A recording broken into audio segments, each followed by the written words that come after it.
great opportunity this weekend getting back here at home. Excited to finish our season at home, first of all. We have seemed like I guess we've been on a every other week type of deal here for a while, so it's exciting to know that we're going to be able to finish here in the Valley.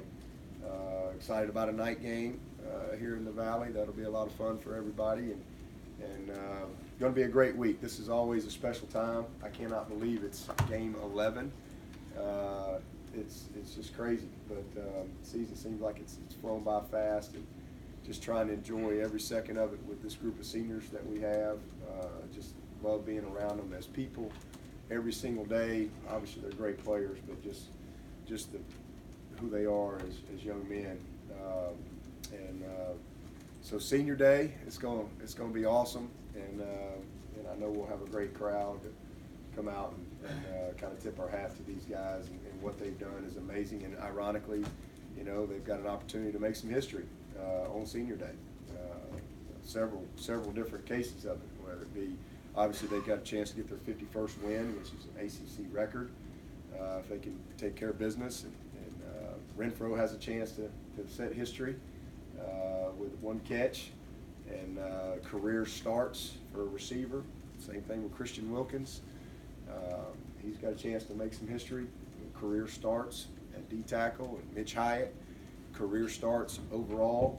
He's already got the snap record, so a lot of neat things in play for these seniors this week. Not to mention just the opportunity to get an 11th win and to stay on track for postseason opportunity that they want to achieve. So just really excited about the game, and Military Appreciation Day as well. That's always an incredible day here at Clemson. I think our people do as good a job as anybody in the country with that. But let me tell you, we got a really good team we're getting ready to play. Duke 7-3, and first of all, let me just say this: David Cutcliffe he's as good a coach as there is in the country, and he's a good friend, has been for a long time. He's one of my good friends in this business, and I just have so much respect for who he is, but what he's done at Duke is unbelievable. The consistency that he's established there, the program, the culture, watching their guys play and how they play, it jumps out at you as far as their belief in what they're doing, and that doesn't just happen. So David has done an unbelievable job. I mean, he really has, and this is a really good football team. Like I said, 7-3 offensively, and we haven't played Duke in quite a while, and I haven't studied them very much. We haven't had a ton of crossover tape on them, so I got to tell you, I enjoyed it, but then I didn't enjoy it. Really going through and watching all of their tape. This is a good football team, a well-coached football team, and they believe in who they are and what they do and how they do it, and they put their guys in position to be successful. But looking at them offensively, this quarterback is spectacular. I mean, he is. He's as good as there is in the country. I haven't seen everybody out there in the country, but he's as good as there is in the country. This kid, I cannot imagine, is not going to be a high draft pick. He's 6'5", he's 220, and he is accurate, and he has got a great arm strength. He's a special player, and I think he had last week against North Carolina, he had one run for around 50 yards, had another one for 70 yards. I mean, he can run. He can pick them up and put them down. But incredibly impressed with their quarterback, and everything goes through him. The zone read, the reverse zone read, all the RPOs and stuff. Everything goes through their quarterback, and he absolutely knows what he's doing, knows where to go with the ball, and he's surrounded by some really good players. Their receivers are very, very good. 82 is a very polished route runner. At number 3 is quick as a hiccup. He is fast as lightning and hard to cover in space. Very good tight ends, very cohesive in the offensive line, very well coached, and do a great job. So I don't know if y'all have watched much Duke tape, but y'all are gonna be in for a treat watching this quarterback play. Now he's a special player, and I don't have any doubt that we're gonna have our hands full with him, especially with the skill around him. And then their running backs, 25 is a fast, explosive runner. He's averaging 5.5 a carry, so to me, this is one of the biggest challenges that we will have defensively all year, with how they play and the people that they have within their scheme. And then defensively, same thing. Very well coached, very well positioned, play a lot of man coverage. They challenge you. They'll mix in some zone stuff and try to disguise that. But they've had a couple injuries. They have 16 is a great player for them. I'm not sure if he's going to be able to play or not. He got hurt last week, but this is again just a well-coordinated group defensively that is very seldom out of position. So their style of play will force us to have to win some one-on-one matchups, try to get the ball into some space, and try to make some guys miss some tackles, because there's going to be some unblocked guys with their style of play. But we're excited about it. They've got 4 road wins as well, including one of those road wins at Northwestern, which Northwestern just won. I don't know what the divisions are called in the Big Ten, but they won the division, one side of the Big Ten, and so they'll be playing for their conference championship. And Duke went to Northwestern and won. So this just gives you a little bit of insight into who they are and what they're capable of doing. So excited about the challenge, and look forward to being in the Valley Saturday night and having a great atmosphere to honor our seniors.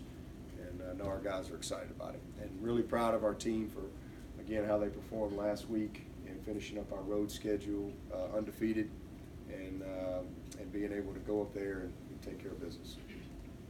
Were you able to finally connect with the BC quarterback? I called him and left him a voicemail. I did not talk to him, but did call and leave him a voicemail, and went back and forth with Coach Adazio, and he said he's doing much better. You mentioned Coach Cutcliffe. When and how did you originally meet him? Well, he's an old Alabama guy. First of all, Banks High School, and we never worked together, but 13 years at Alabama, you meet a lot of people that are connected to the university over that time, and he was always at Tennessee for years and years. So we crossed paths many times over the years, and then he was the head coach at Ole Miss, and Marion Hobby is a mutual friend, and so got to know him even more through Marion. When Marion was with him at Ole Miss, and then Marion was with him at Duke. I actually hired him from Duke, but and then so just in the coaching business over the years, and then both of us having the tie to Alabama, and then all his years in Tennessee and playing them every year. I just got to know him a little bit, and then over my, I guess this is my 10th year, so he came in the league the same year that I got the interim job. I think it was his first year. So we've kind of been together the whole time in this league, and so for the last 10 years, I've gotten to know him really well, and he's always on the Nike trip and stuff like that. So I get to spend a good amount of time with him, and just got such a great amount of respect for who he is. I mean, he's a good man. He's a heck of a football coach, and he's just consistent, and he's all about the right things. He's definitely one of the good guys in this profession. Have you faced the quarterback as good as Daniel Jones this year? Well, obviously the kid at Syracuse, Dungy, is a great player. Finley's a great player at NC State, and this guy's as good as there is out there. I mean, he's big, and like I said, accurate, and can fly. I mean, he's just pulling away from people on tape at 6'5". So he's the whole package, and ton of arm strength, can make all the throws. With all four safeties really developing a lot this year, what kind of role has Mickey Conn played in that, and kind of what is his coaching style? Oh, Mickey's done a great job. He's a passionate coach. I mean, he's a very knowledgeable coach.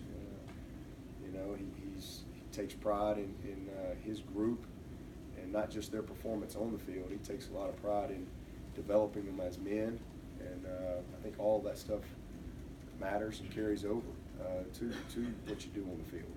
And so he's a heck of a coach. He's been a huge part of that, and it's one of the reasons I wanted to go to two DB coaches when we got that opportunity to do that, just because a lot of times you got 5 of them on the field, and it's just so much stuff to coach, so many details, you know, between the safeties and the corners and the run fits and all those type of things. So it's been great, you know, having him, you know, coaching those guys.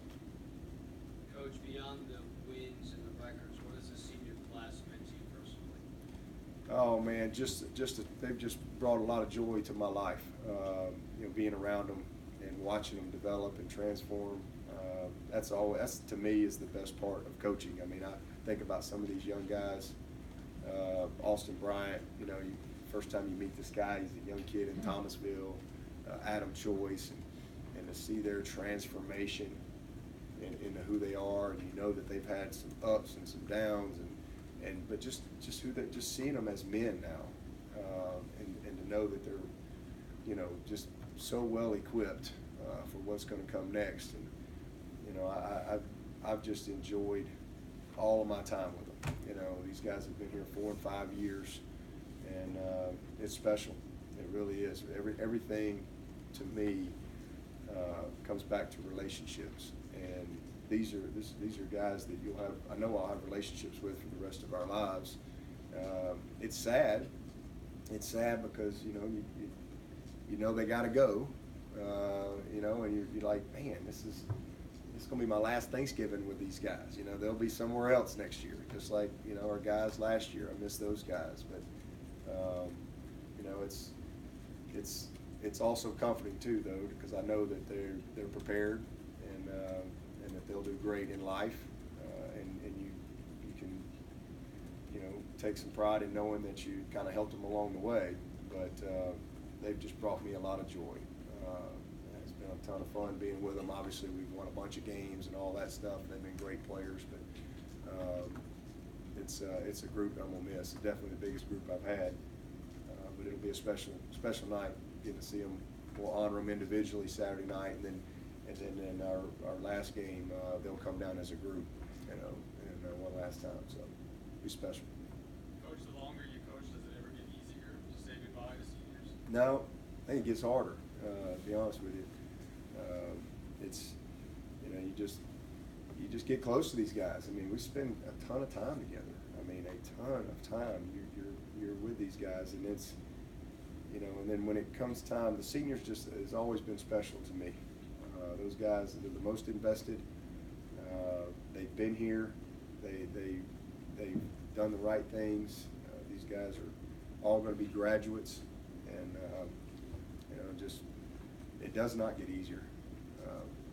Just like, you know, I had one kid leave my house, and it wasn't any easier when Drew left the house. It won't be any easier when Clay. It'll be worse when Clay leaves. So I just think that you know, you love these guys, and I mean, it's awesome having them as players, obviously, but just being around them as people and seeing the commitment and the work ethic and the leadership and just the total transformation is special.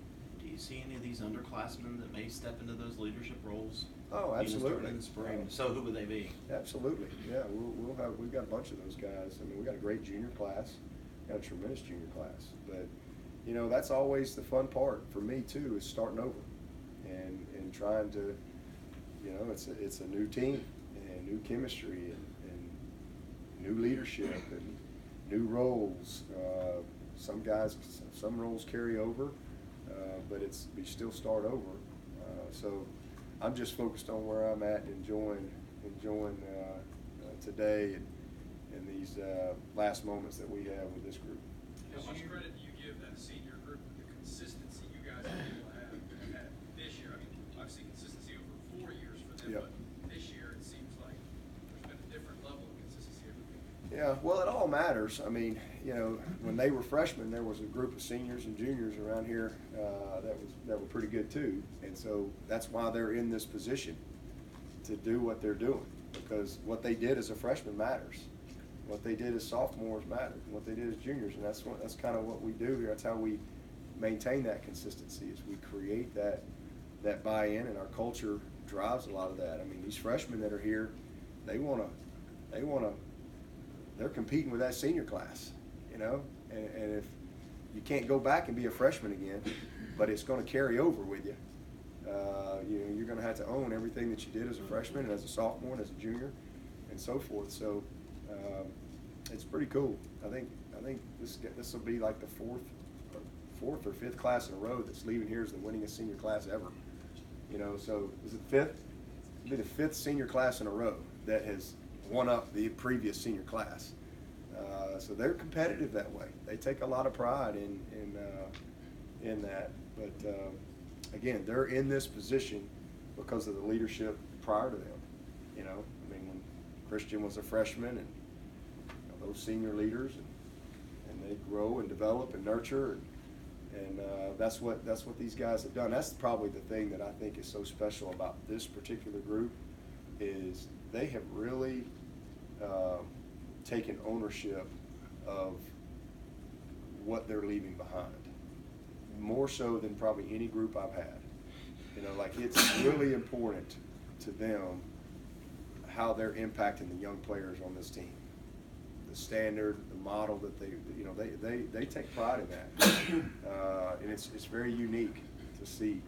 So we'll have a bunch of guys that'll be ready to step up next year and fill these roles. But the best part is they've had a great model for it, and that's how you maintain consistency. Speaking of getting on the offensive side of the ball, is it typically quieter?